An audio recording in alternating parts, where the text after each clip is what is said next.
Hello everyone, कैसे हैं आप सभी लोग। मैं पूजा रावत आप सभी का स्वागत करती हूँ कॉमर्स अड्डा 247 में। सो स्टूडेंट, आज के सेशन में हम लोग क्या स्पेशल करने वाले हैं। आज के सेशन में हम लोग इकोनॉमिक्स का 2023 और फोर्थ का बेटा सिलेबस को डिस्कशन करने वाले हैं और देखेंगे कि हमें इस सेशन में क्या क्या पढ़ना है और क्या क्या नहीं पढ़ना है। चलिए आइए शुरुआत करते हैं आज के हमारे इस धमाकेदार सेशन की। ओके, तो सबसे पहले हम अगर सिलेबस को डिस्कस कर रहे हैं तो हमें ये पता होना चाहिए कि हमारा इस बार वाला जो एग्जामिनेशन है क्लास 12 बोर्ड का इकोनॉमिक्स का, वो किस तरह से होगा बेटा।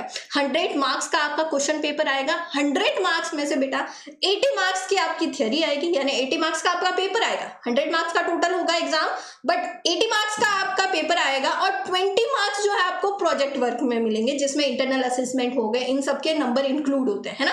यानी वैसे बेसिकली आपका 80 मार्क्स का ही पेपर होगा, 20 मार्क्स जो मिलेंगे आपको प्रोजेक्ट में से मिलेंगे स्टूडेंट। ओके, अब हमें 80 मार्क्स के पेपर को अटेम्प्ट करने के लिए कितना टाइम मिलेगा, हमें 3 आवर्स का टाइम मिलेगा बेटा। ठीक है, इकोनॉमिक सब्जेक्ट है, प्रैक्टिकल नहीं है, न्यूमेरिकल जरूर आएंगे बेटा। तो इन सबको हम लोग डिस्कस कर लेते हैं वन बाय वन कि आपका इस बार का जो एकेडमिक सेशन है उसमें किस तरह से हमारा सिलेबस रहने वाला है।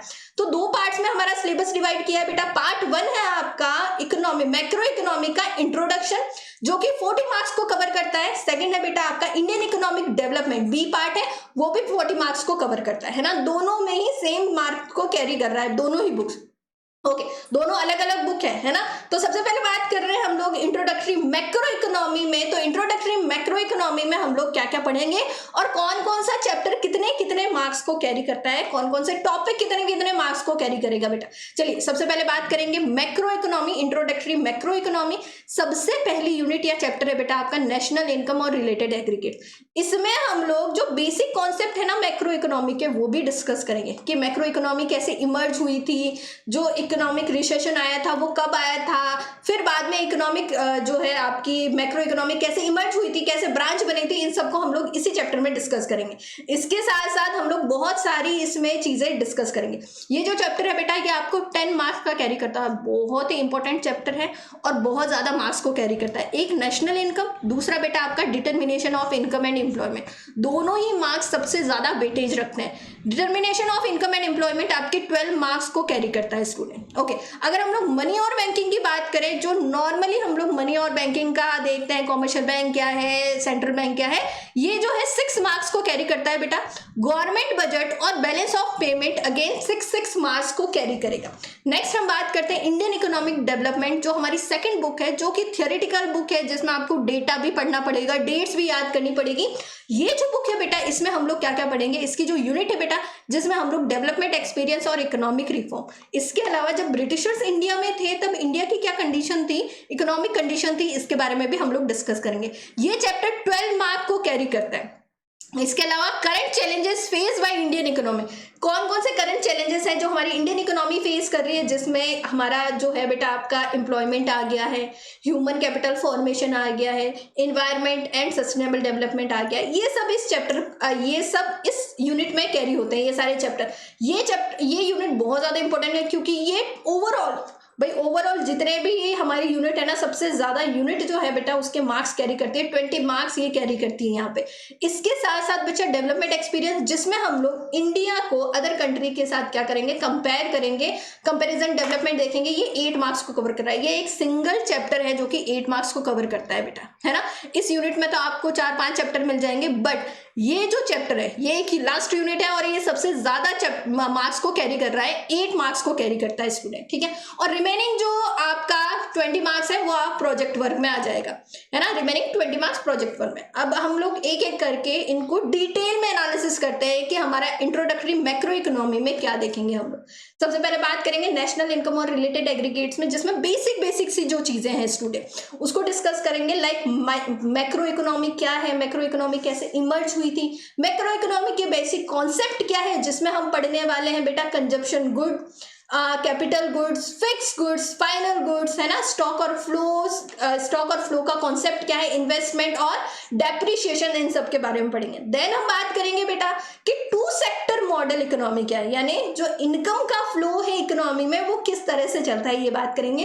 देन हम बात करेंगे कि नेशनल इनकम का कैलकुलेशन कैसे किया जाता है, value added method, production method, value added और प्रोडक्शन मेथड एक ही है, एक्सपेंडिचर मेथड, इनकम मेथड। इसके अलावा हम लोग एग्रीगेट, इसमें से ये थोड़ा न्यूमेरिकल न्यूमेरिकल पोर्शन आ जाता है स्टूडेंट, एग्रीगेट जैसे जीडीपी, जीएनपी, जो आपने 9th-10th में भी पढ़ा होगा कहीं ना कहीं, उसी को हम लोग विद डिटेल्स न्यूमेरिकल हम यहाँ पे सॉल्व करेंगे। थोड़ा ब्रीफली हम यहाँ पे पढ़ेंगे बेटा।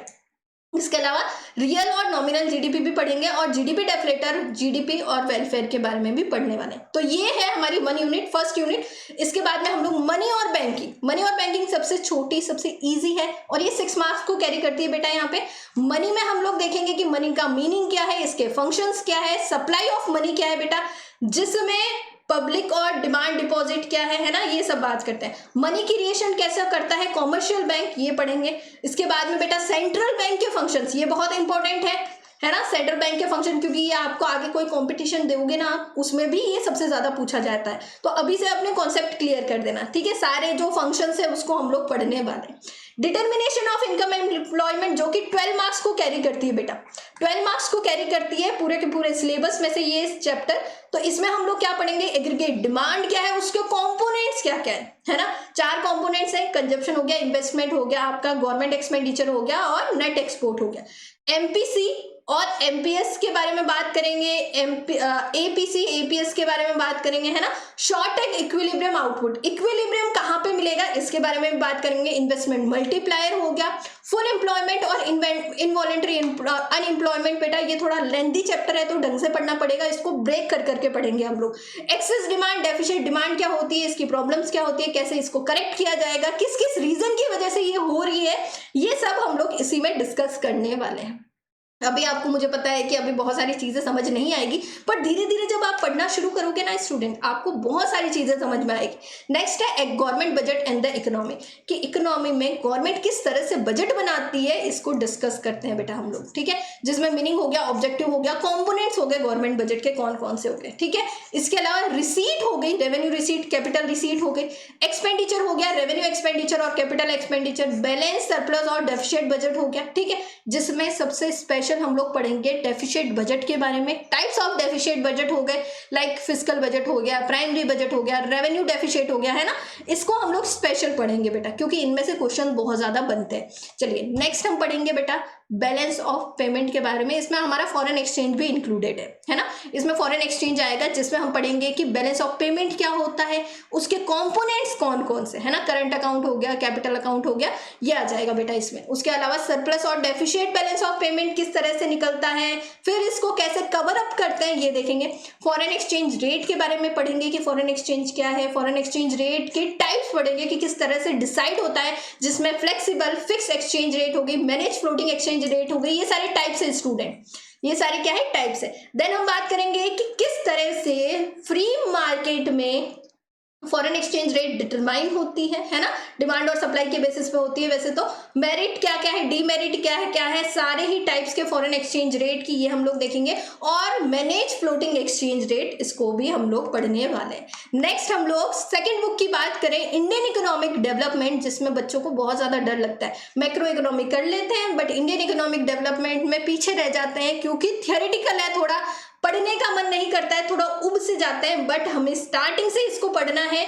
इसमें बहुत सारे ऐसे छोटे छोटे कॉन्सेप्ट है जो मजेदार कॉन्सेप्ट है। अगर आप ध्यान से पढ़ोगे तो ये बुक आपको बहुत अच्छी लगेगी बेटा, क्योंकि यूपीएससी या कंपटीशन लेवल के जो स्टूडेंट होते हैं वो भी इसी बुक को प्रेफर करते हैं। एनसीईआरटी जो आईईटी की बुक निकालती है, इसी में से सारे फैक्ट्स और फिगर्स पूछे जाते हैं। चलिए स्टार्ट करेंगे बेटा। तो इसमें हम लोग पढ़ेंगे डेवलपमेंट एक्सपीरियंस 1947 टू 1990 और इकोनॉमिक रिफॉर्म सिंस 1991।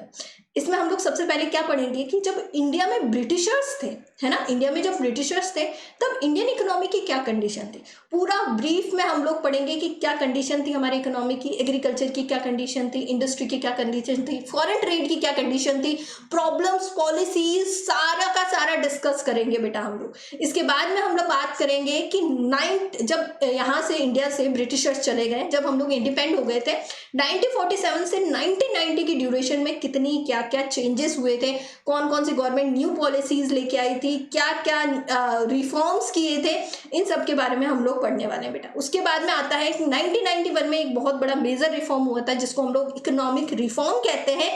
क्या रीजन थे इकोनॉमिक रिफॉर्म के, इकोनॉमिक रिफॉर्म में जो लिबरलाइजेशन, प्राइवेटाइजेशन और ग्लोबलाइजेशन आया था वो किस तरह से आया था बेटा। इसके अलावा हम लोग डीमोनेटाइजेशन और जीएसटी के बारे में भी पढ़ने वाले हैं।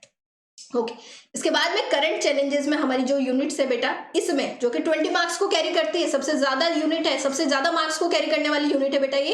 करंट चैलेंजेस में हम लोग ह्यूमन कैपिटल फॉर्मेशन के बारे में पढ़ेंगे कि किस तरह से इंडिया में ह्यूमन कैपिटल का फॉर्मेशन होता है, कौन कौन से सोर्सेज हैं ह्यूमन कैपिटल फॉर्मेशन के, ह्यूमन कैपिटल और इकोनॉमिक डेवलपमेंट क्यों जरूरी है, रोल क्या है इकोनॉमिक डेवलपमेंट में ह्यूमन कैपिटल का, और एक स्पेशल रेफरेंस दिया है, एक स्पेशल जो है बेटा हम लोग फोकस करेंगे इंडिया के एजुकेशन सेक्टर या एजुकेशन सिस्टम में इस ह्यूमन कैपिटल वाले चैप्टर।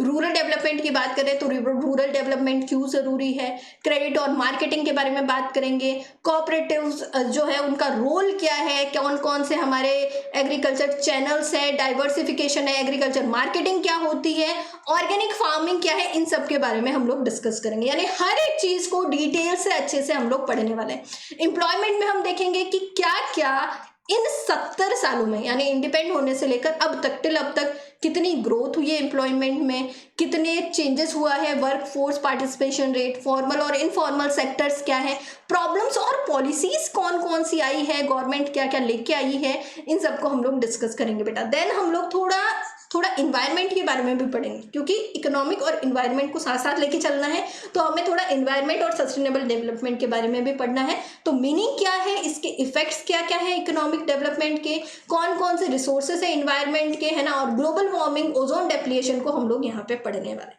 ठीक है, तो ये जो करंट चैलेंजेस है इंडियन इकोनॉमी के, ये हम लोग पढ़ने वाले हैं student. Okay, last but not least सबसे इंपॉर्टेंट चैप्टर है बेटा यूनिट 8 है आपकी, डेवलपमेंट एक्सपीरियंस ऑफ इंडिया। ये जो यूनिट है एक ही चैप्टर को कैरी करती है, और ये जो चैप्टर है बेटा 8 मार्क्स को कैरी करती है।